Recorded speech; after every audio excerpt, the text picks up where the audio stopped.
Hello guys, and welcome back to my channel. Now before I get into the video, I just want to thank you guys for liking, sharing and subscribing. For those who have not yet liked, share or subscribe, I'm asking you guys to do so. Now today we'll be doing a delicious recipe on how to make gizzadas.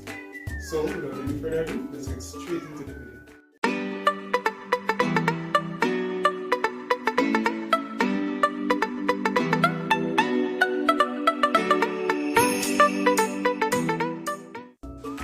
Okay guys, we have 2 pound flour, 1 cup sugar, 2 cups grated coconut, half pound butter. We have 1 tablespoon cinnamon, 1 tablespoon nutmeg and 1 tablespoon mixed spice. We also have our cup to do our cutting to cut out our circles. So now we're going to prepare our shredded coconuts. So we're going to add our coconuts to the bowl.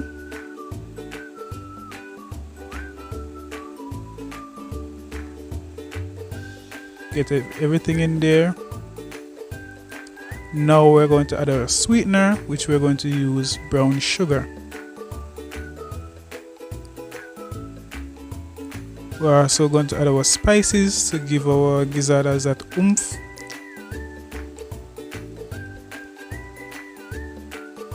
And now we're going to give this a quick stir. We're going to stir it until the ingredients are distributed evenly.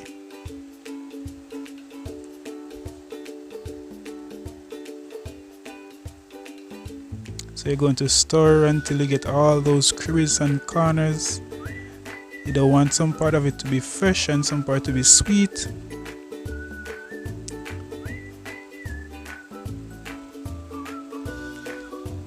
Ensure everything is incorporated evenly, as I said before. Oh my god, this smells really good guys, with all the spices and so forth.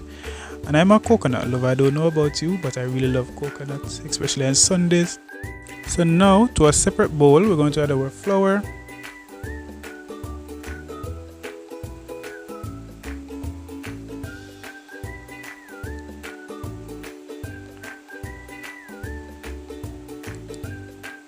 Now we're going to add our butter. And then we're going to use our fingertips, not the palm of our hands, but just our fingertips to incorporate the flour and the butter evenly. And you're going to do this until your mixture resembles breadcrumbs. And this is how you do short crust pastry. This pastry is known as short crust pastry. Also, you don't only have to use it for gizzadas, you can use it to make pies. So now we're going to tip our water. You're going to tip your water, you're not going to pour your water, but you're just going to tip your water until the mixture comes together and form something what you call play-doh. So it won't stick to your hands when you finish this process. It's supposed to be like play-doh. You can play with it and you can form it. Okay guys, so here we have our dough, as I said before. So it looks like play-doh. It's not sticking to your surface or anything, but it's just soft. So now we're going to flour our rolling pin. You do this because you don't want your dough to stick to your surface or stick to the rolling pin, so you lightly flour. Try not to use too much flour. This will allow the dough to become tough, and you don't want a tough product. You want something soft and nice. Also guys, when you're doing short crust pastry, ensure that your butter is cold and the utensils that you're using should be cold, so you can rest them in the fridge for a couple minutes just to get cool. This will allow the butter not to melt in your product, because when the butter melts, your pastry will become soggy and it won't turn out as good as how you would want it to be. So I'm going to roll my pastry dough into a very thin layer. Some persons like their gizzada thin, some persons like it thick. Well, I like mine thin, so I'm going to roll up my dough thin.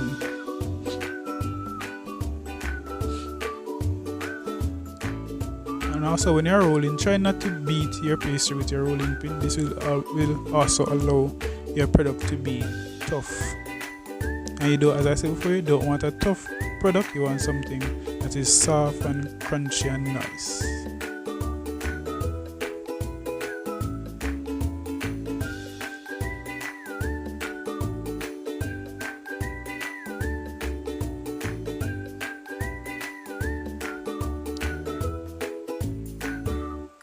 Remember to flour your surface. Also, if you feel that your dough is sticky, you can lightly flour your rolling pin again, just as I did.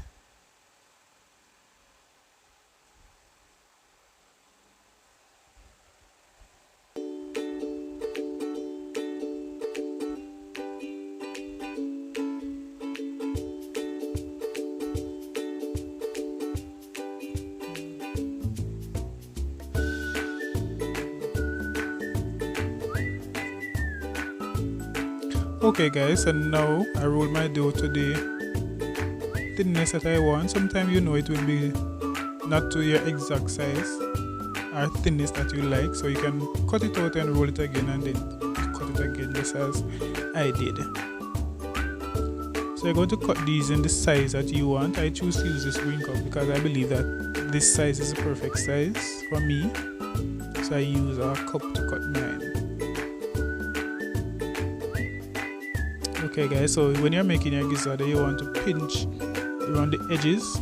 Use one finger to pinch and one finger to lift up your gizzadas. That is how you get the shape, or a cup shape, so it will hold in your coconuts.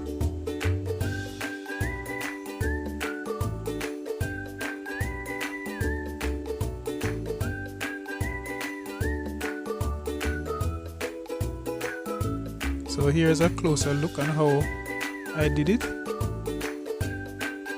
So when you do it like this, it won't. Some persons when they're baking their gizzard, they see it don't hold its shape. That's because maybe they don't do something right. But this is the right way how to do it. So you are sure when you do this process that it will hold its shape.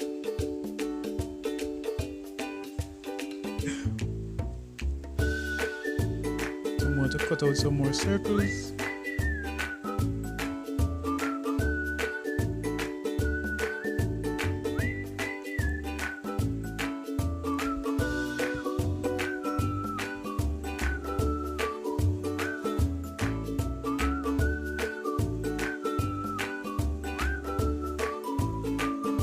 Also guys, if you realize there's some excess dough remaining, so with this you can roll it up in a ball again and just roll it out to your thickness that you like, or thinness, and then you cut out the remaining circles.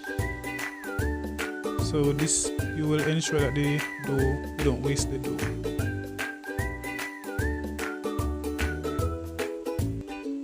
Here's the almost finished product guys. So now I'm going to put in a coconut, or prepared coconut flake.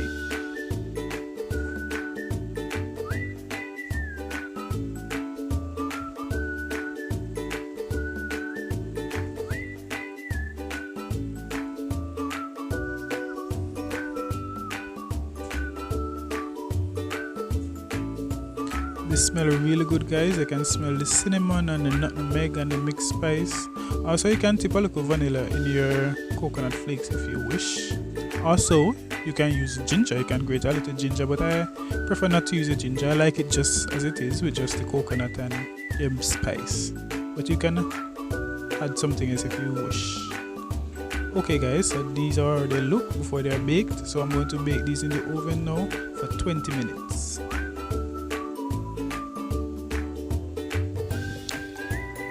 Alright guys, our 20 minutes is up, and this is our finished product, our Jamaican gizzadas. These are really scrumptious guys. I'm just dusting a little white sugar over them just for a little decoration. So these are ready to be served. Okay guys, so I hope you guys enjoyed this video. Remember to like, share and subscribe. Until then, see you, be safe.